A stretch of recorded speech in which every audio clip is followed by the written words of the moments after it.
Hello humans, Batsy here with another create video.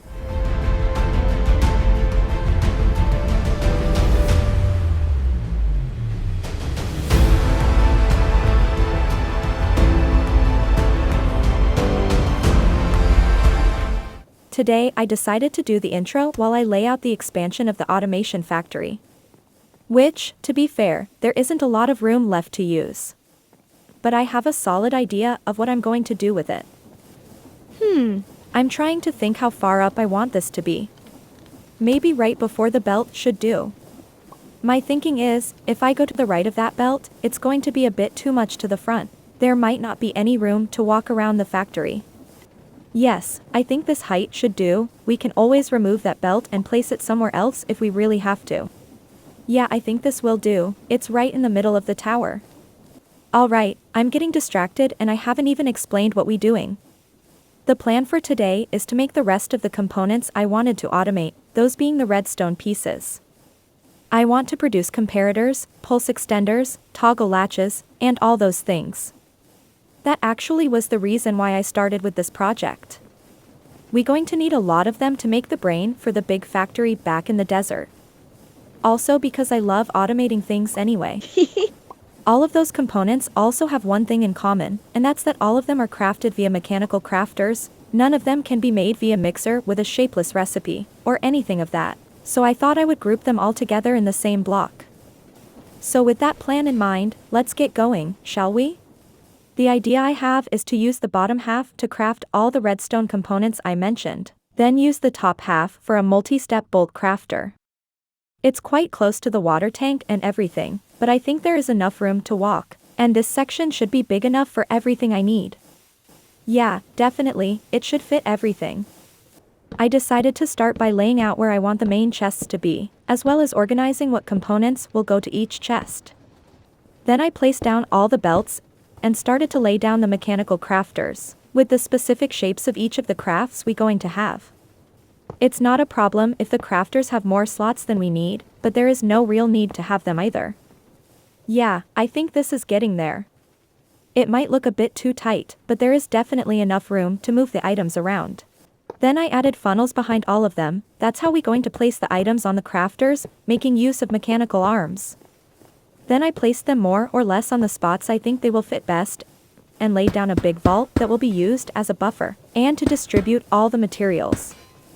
I made a little side section to craft the redstone torches, and laid down all the depots we're going to use for the mechanical arms. Alright humans, I think this layout should work, so I'm going to start connecting things up, adding all the funnels, and so on. Then I will bring you all back when I have something going on. It took a little bit, but I have definitely made a lot of progress with this. You might notice behind me that a lot of things are spinning, which means that everything is nicely connected so far.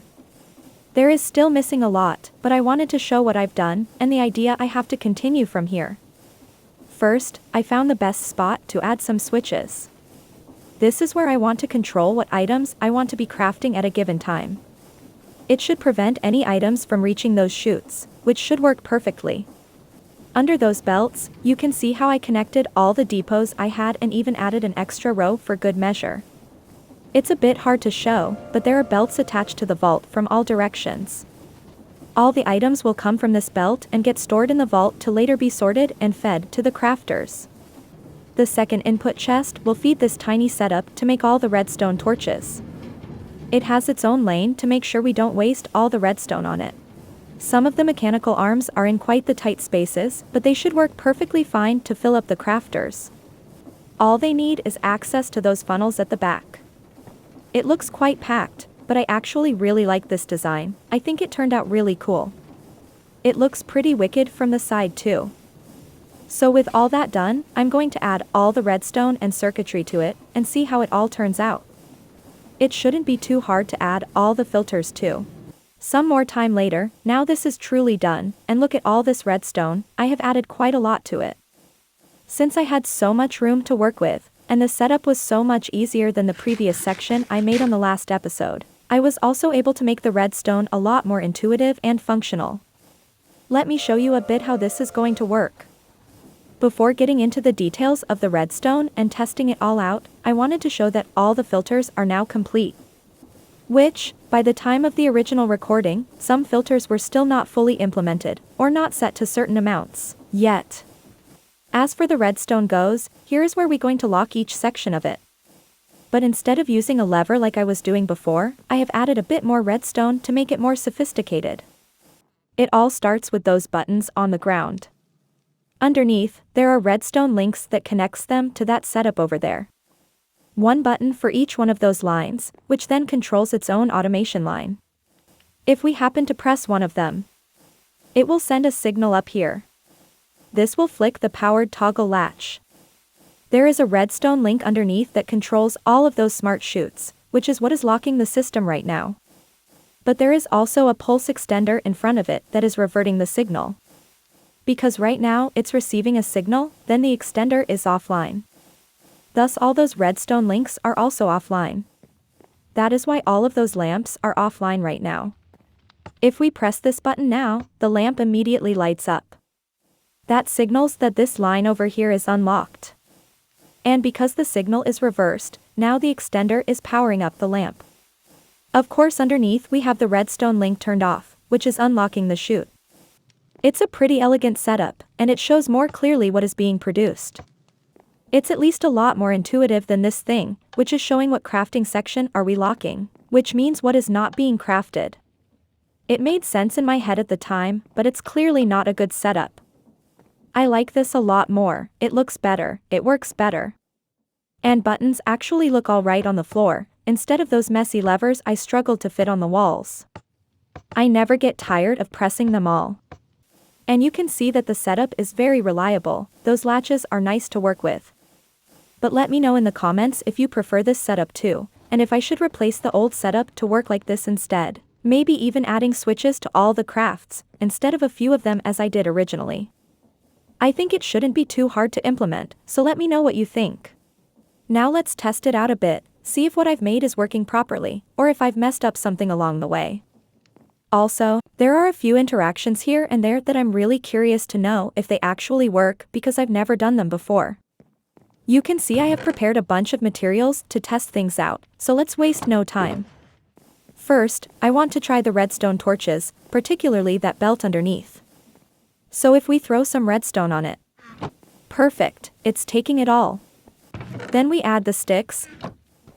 And yes, awesome, it's working perfectly. This funnel is the interaction I was more curious about, and seems to work out.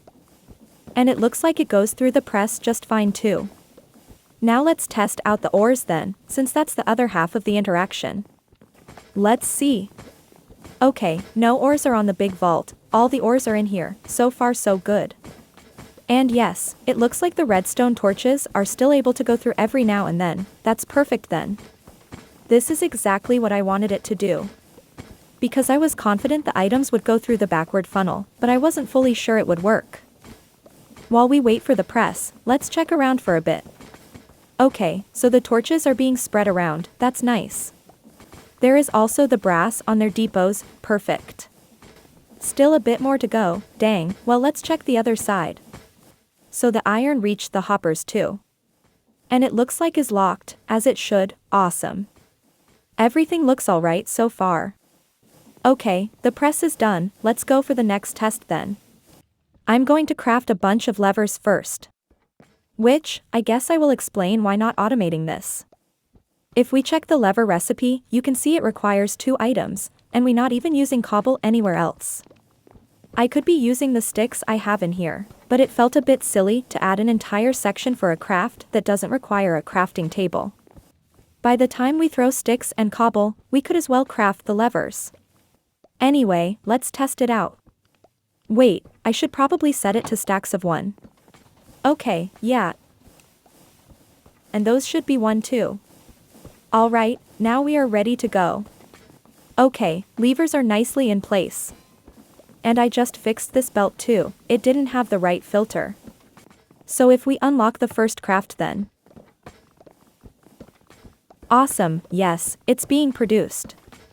I mean it's as fast as mechanical crafters go. Why are there no? Oh. There should be redstone torches up here. Without these redstone torches, the flush system will always be sucking up the items into the main vault.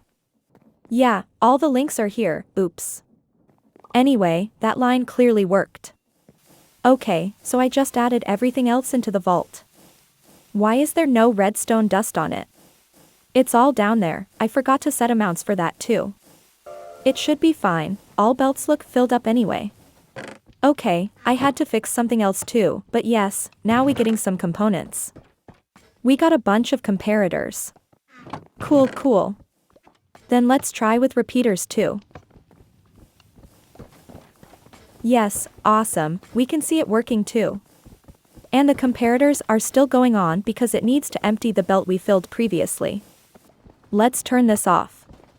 See, it leaves the belt with a few more stone blocks, probably for 5 or 6 more crafts, but that should be alright, for sure. Let's craft some pulse extenders. And maybe some pulse repeaters too, actually, let's turn on all of them, yeah those two too. All of them seem to have stone, we can turn it off now. Cool cool, they are all being produced by the looks of it. It's a bit hard to check on some of them, it's a bit tight over here.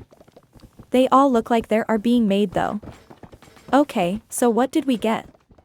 We have extenders here. Repeaters. Toggle latch, and then more lat, and nothing for you. Okay, let's check the last one. So what might you be missing? Right, of course, it's missing all the redstone. Let's dump some more of this.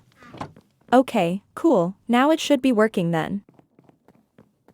Forget that, I did a silly and added the wrong item to the recipe. Here we go, now it's much better. Huh, so this part isn't working either? It is well connected. No, it doesn't work. I wonder if it simply doesn't work in a diagonal belt. And you go here. Now we talking. Yep, everything seems to be working nicely now. Cool, we got many in just a moment. And this interaction seems to be working out too. I thought it would, but I wasn't too sure either. There is a lot of iron left to go through, I guess this will be here for a while.